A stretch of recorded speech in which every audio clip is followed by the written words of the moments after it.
Hello everyone, আশা করি সবাই ভালো আছেন। এই যে দেখেন, এটা হচ্ছে হাতের কাজ করা অনেক জামা কাপড়। এটা হচ্ছে কুড়িগ্রাম, চতুর্ভুজ এলাকা গ্রামটার নাম।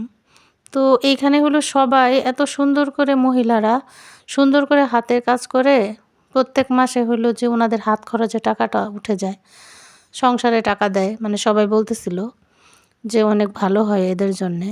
এরা প্রত্যেক মাসেই প্রত্যেকে ৫-৬ হাজার টাকা করে ইনকাম করে। তো হাতের কাজগুলো দেখে ভাল লাগলো। আর সবচেয়ে আরও ভালো লাগছে সেটা হচ্ছে এগুলা সব জামালপুর থেকে আসে। আমি যেহেতু জামালপুর বাড়ি, তো আমি জানি যে নকশি কাঁথা বা হচ্ছে হাতের কাজ, আর জামালপুর তো নকশি কাঁথার জন্য বিখ্যাত। তো প্রত্যেকটা ব্যক্তিকে দেখলাম যে হলো এই বাড়ি এরকম সবাই বসে এরকম কাজ করতেছে এবং সবাইকে যতগুলা কাপড়ে কাজ করতে পারবে কাজের উপরে তাদেরকে টাকা দেওয়া হয়।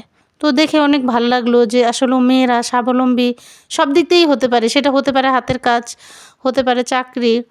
কেউ আর বসে নেই। সবাই এত সুন্দর করে কাজ করতেছে নিজেকে দাঁড় করানোর জন্য।